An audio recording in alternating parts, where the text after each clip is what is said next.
Ndoumbelane di nuyu ñi ma bokkal plateau bi muy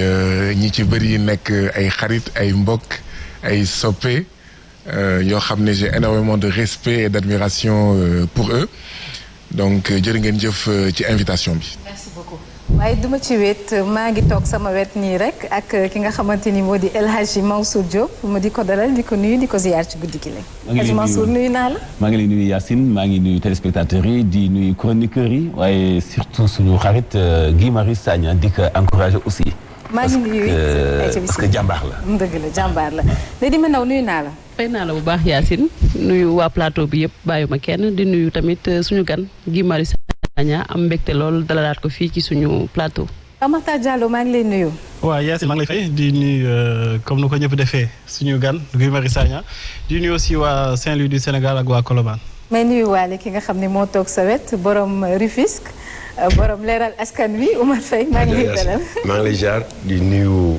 comme d'habitude ñu ma bokkal plateau chaque vendredi di nuyu invité bi di nuyu sénégalais yi di nuyu ñi ñuy seetaan yëpp chaque fois vendredi telle heure. très bien Cheikh Oumar Talla ziar naa la. Yacine maa ngi lay delloo ziar di nuyu ñi ma bokkal plateau bi di nuyu sama l'homme de l'année comme j'ai l'habitude de le dire Guy Marius Sagna nga xam ni engagement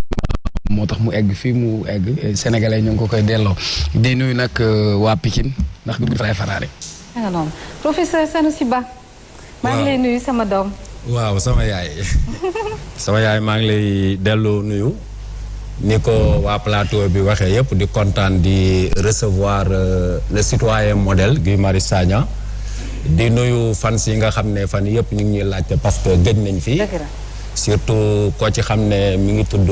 monsieur Silla nekk à Saldia ak sama benn grand frère boo xam ne dafa tudd Baboy Soumaré nekk Kaolack di nuyu waa Kaolack yi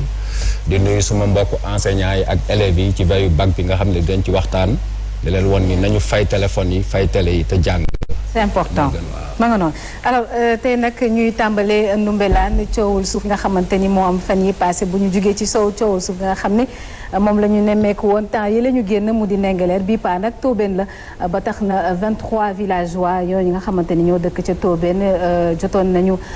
dem fële nga xamante ni moo di Nungu Sine suñ ko mën a waxee noonu wante it ci information yi nga xamante ni mujj nañ koo jot 4 chefs de village yi nga xamante ni bokkoon nañ ci ñoon ñu jàpp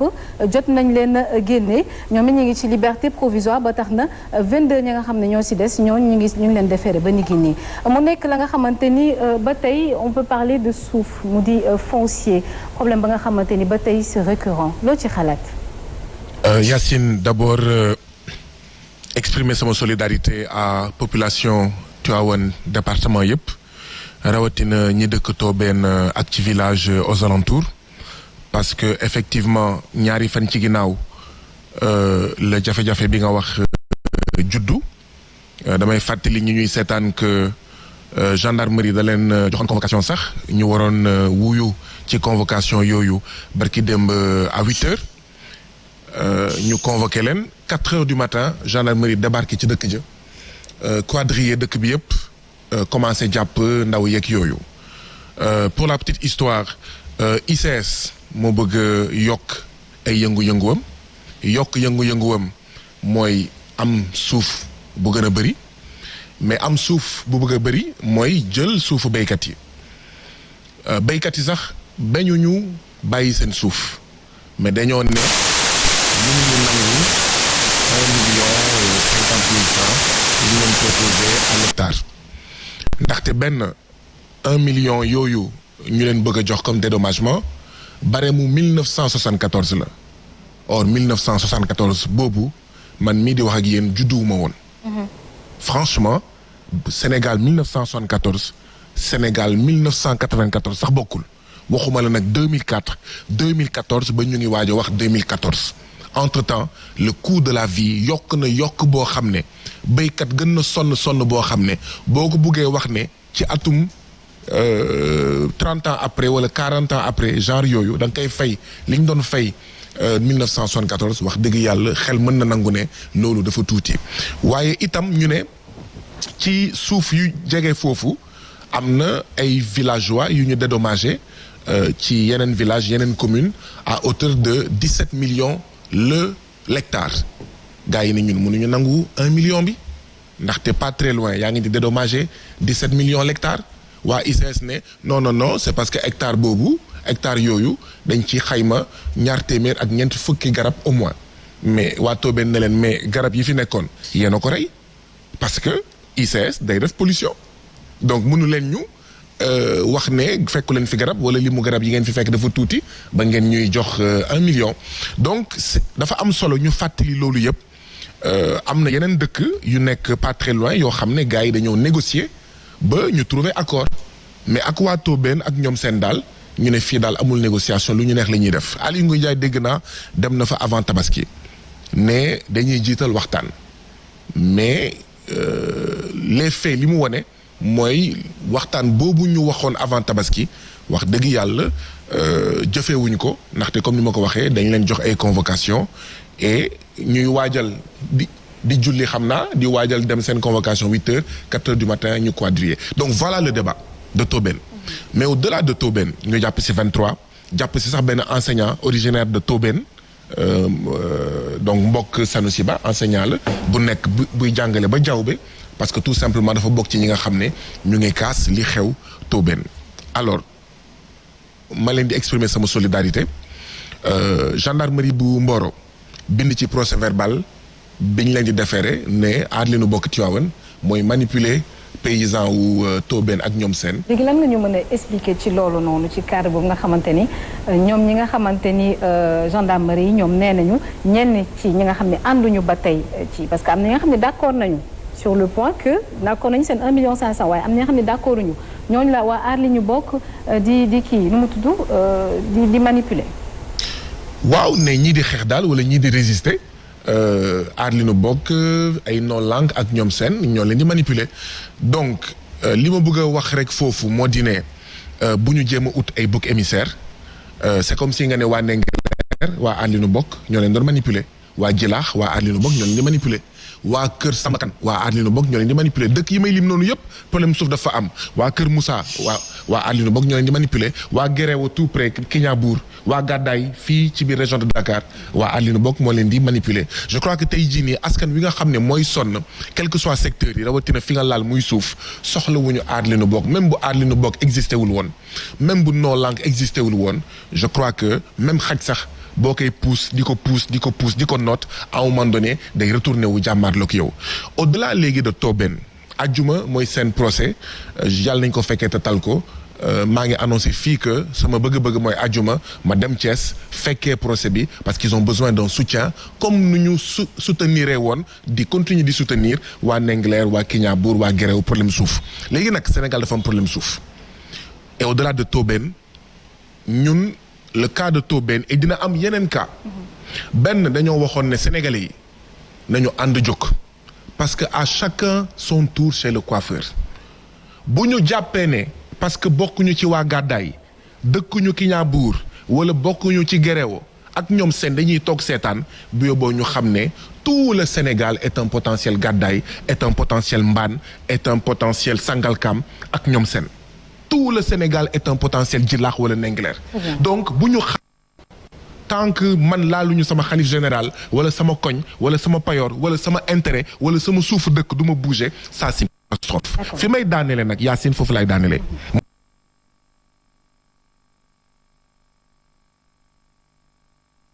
avant Macky et Macky Sall changé wu ko dafa waroon bu baax a baax jël ay décret pour ràññale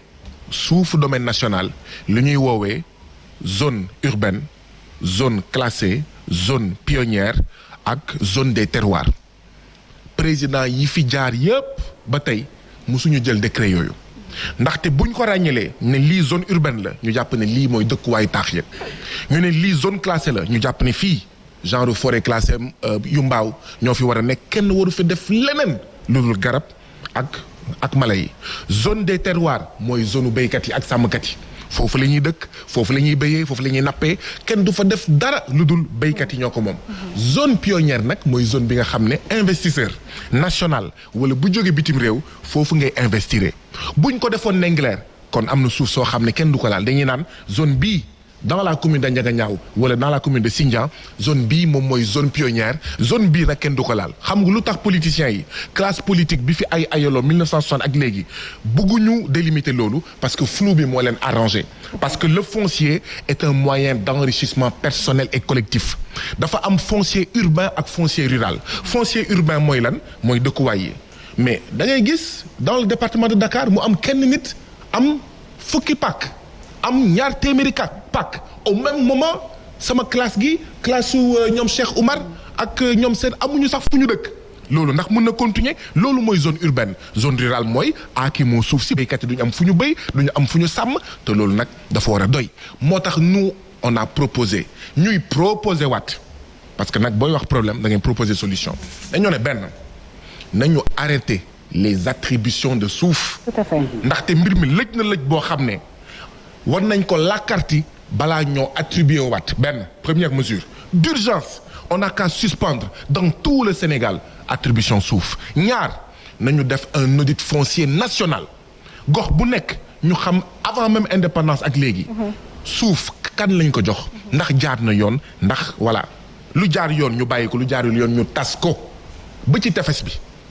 ci tefes bi dañoo ne marée haute ndox bi fu muy egg 100 mètres après ndox bi fu muy egg warul am tabax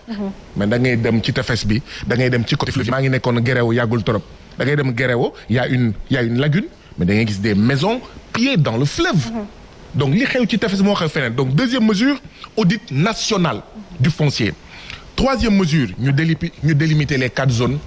yi ma doon wax quatrième mesure mooy ñu def li ñuy woowee une réforme agraire ndaxte suuf si joxe nañ ko joxe boo xam ne lu ci ëpp jaarul yoon yéen xel mën na nangu ay titres fonciers jamono colonial muy nekk en cours jusqu'à présent 2012 2013 maa ngi nekkoon Tambacounda dem dëkk bu ñuy wax Wassadou benn xawma Charles Haddad xawma kan d'accord ne suuf si moo ko moom titre foncier datant de 1957 on ñëpp xam nañ ne tubaab bi daanul woon joxe suuf ci njëriñu askanu Sénégal voilà les propositions bu fekkoon ni par exemple suivre nañu recommandation au feu Moustapha Soran tey jii duñ fa yegg à savoir clarifier le régime foncier au Sénégalais. ci la bokk donc voilà man